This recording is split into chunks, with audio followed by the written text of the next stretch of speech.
everyone, I'm Sandy Caldwell and welcome to the third episode of Quilt Cabana Corner Videocast.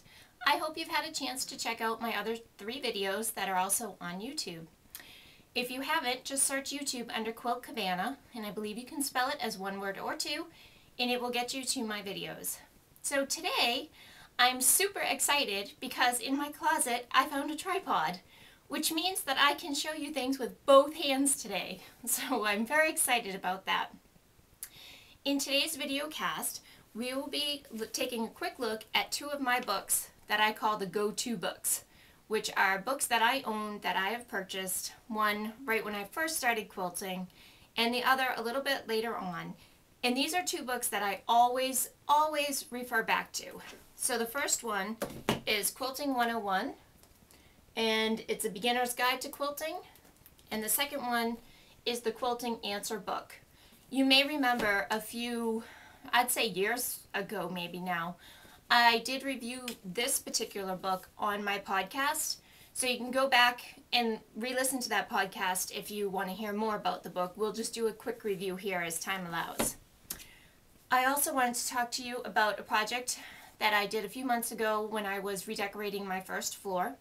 And I'll take the camera downstairs to my dining room to show you 2 things that I did that I really like how they come out, and it's very simple, and they're fabric related projects that you too could do in your home. It's a good way to give your house a good little facelift inexpensively. And also I will show you, if we have time, about this little tool that I'm really learning to love. It's called the wooden iron. So we will talk about that. And then also, I received a YouTube comment from a listener, and I don't know her first name. She only had a screen name, excuse me.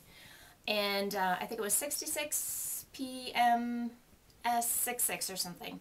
So I want to thank her for her comment, and that was to move the magazine review from the podcast to the videocast, because I know I always say, oh, I wish I could show you this in the magazine. So now I actually can show you something in the magazine. So I will be, I guess from now on, unless it happens to be the day of my podcast and I can't wait to share something with you, I'll be bringing you maybe a mini magazine review in each episode, or maybe every other. It depends on how quickly I get through reading my magazines.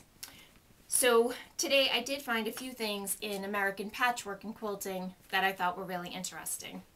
So go grab your coffee if you haven't already, and I'll be right back and we'll get going. Here's the project that I did in my dining room.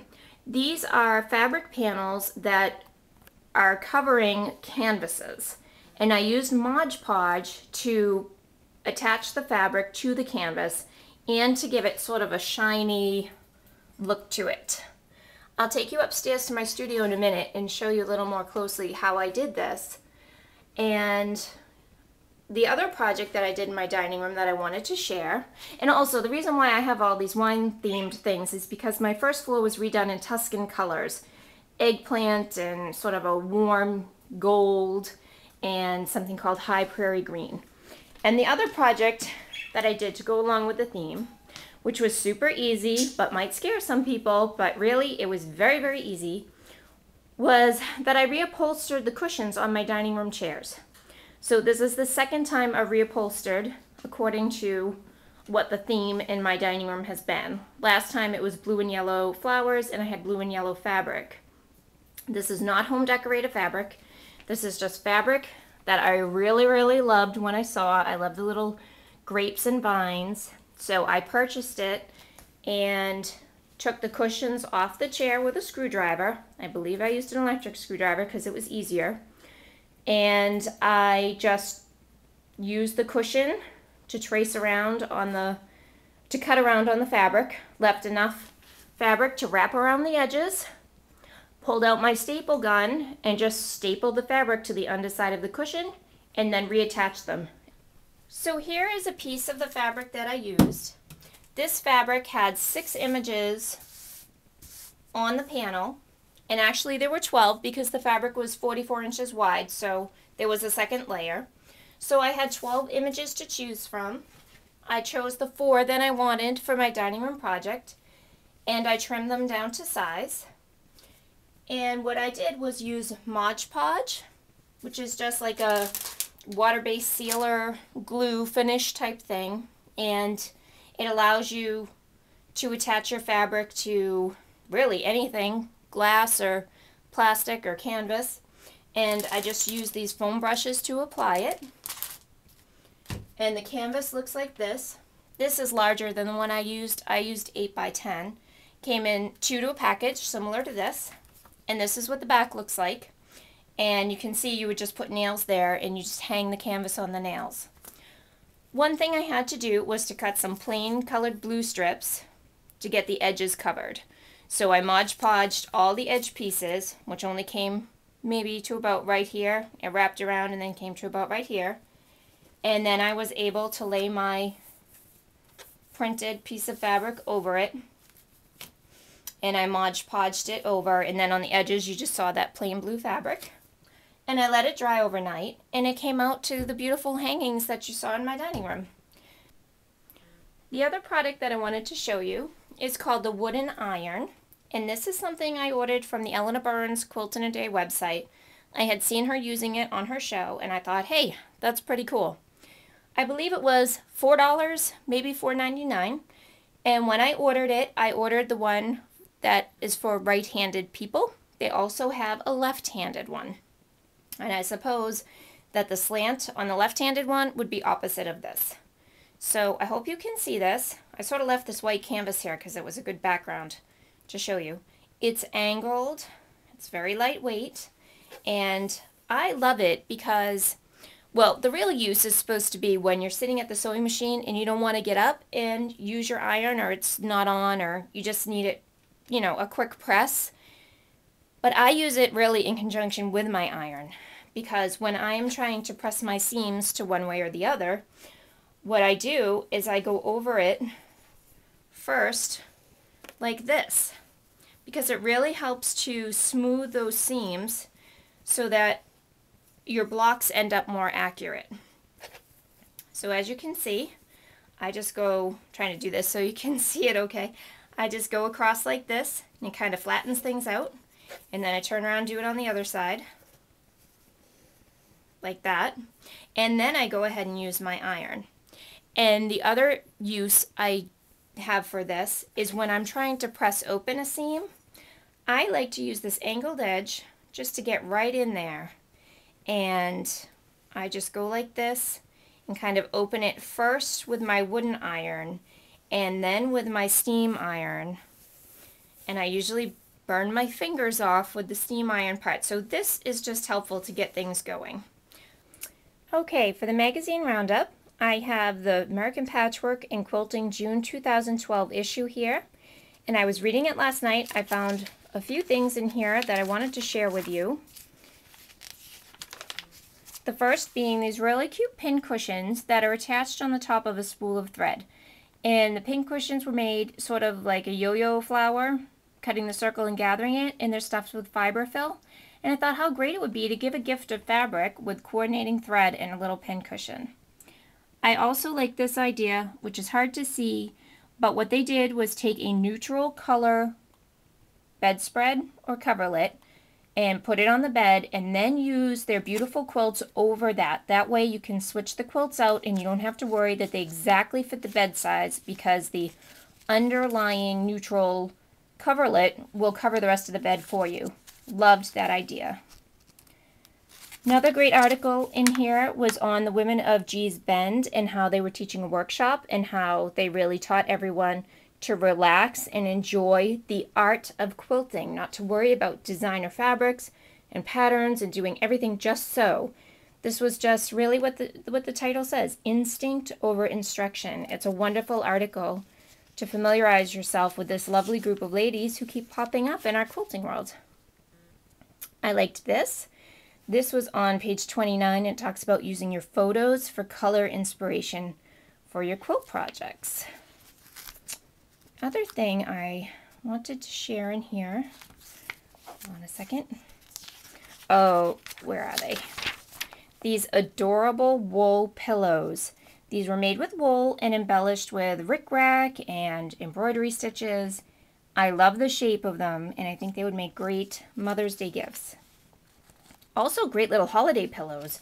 that you could just throw around the house for the different holidays. And let's see, I know I had something else in here. Let me just find my doggy ears. Oh, I think it was in the last page, which I definitely wanted to show to you given the project that I showed you earlier in this video. This is quilt block wall art, and they took a quilt block and they put it on the canvas and hung it. So I believe this quilt block happens to be part of a mystery quilt challenge the magazine's doing.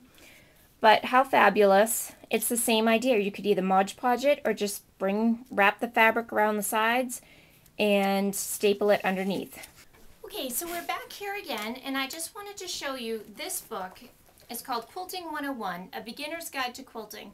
This is the very first quilting book that I purchased, and I believe I either got it at Joann's or Walmart. Walmart does still carry it, and it was priced at $24.95, but of course if you had a coupon you could get it more, less expensively than that. This book has been my go-to book forever. It's how I learned to quilt, and I taught myself to quilt thanks to this. So whether you're a new quilter or an experienced quilter, I think there's always something new to learn, no matter, how long you've been at this. But this book is one where you can go back and reference it and, say you have never used paper piecing technique. You can go here and learn how to do it in a basic way. You can also learn hand applique in here. I did several projects from this book, including this sewing machine cover. And I did some checkerboard placemats. That was my very first quilting project. They have some really cute stockings in here. And it comes with a whole, well, first it gives you the basics. Sewing machine basics, which way is lengthwise, which way is crosswise, how to press properly. I'm just flipping through here. Teaches you about color and value, and how to layer on base to quilt. Basically, it's a quilting basic book, but it's got awesome projects in it. And then you get to the projects. They teach you raw edge applique. There's a stocking, holiday coasters, a 9-patch pillow, checkerboard placemats. They show you how to apply sashing on a table runner, how to do a rail fence, the log cabin sewing machine cover, everything, doll blankets, and bow ties wall hanging. So just quickly, I've made this before. Oh yes, and I learned how to put a zipper in to a quilt using this book. And you can dress it up a little more. And then here were the stockings. I know I'm running out of time, so I don't want to show you every page, but this really, if you've got a new quilter in your life, this is really and truly an ideal book for that person. Very, basic instructions written in a nice, clear way with many different techniques. Lots of different techniques in this book. So I love that one. The other book that I love and always go back to is this little tiny book, and it is written by Barbara Weiland Talbert. I got it at the Hallmark store of all places, and it was $14.95. This book really does have the answer to all of your quilting questions. Everything from, again, how to make the quilt, to settings and borders, and it's in question and answer format. And let's just pick a question, any question. Talks about hand quilting as well, free motion. Okay, how about how do I attach overlapped centerfold prairie points? Gives illustrations, clear, concise, basic directions. How do I attach nested prairie points? There are also yardage charts, guidelines, setting triangle information, which on my new quilt that I'm working on now, I haven't used setting triangles, corner ones or side ones. So I've already gone and read the information in this book on that subject. I'm also going to be using prairie points on a quilt coming up, and I intend on going to this little go-to book to find out how to do it in its most basic form. So again, the Quilting Answer Book, Quilting 101. Two great books. I think that brings us to the end of episode 3, because as I said, I know I'm running out of time. YouTube has a 15-minute limit, and I seem to push that a little bit. So I hope that you've enjoyed this episode. Please join me again. I should have another one up next Thursday. I'm not quite sure what we'll be talking about then. We'll see what the week brings, but it will be something fun and interesting, I promise. So have a great week, everyone. Thanks for joining me. Bye-bye.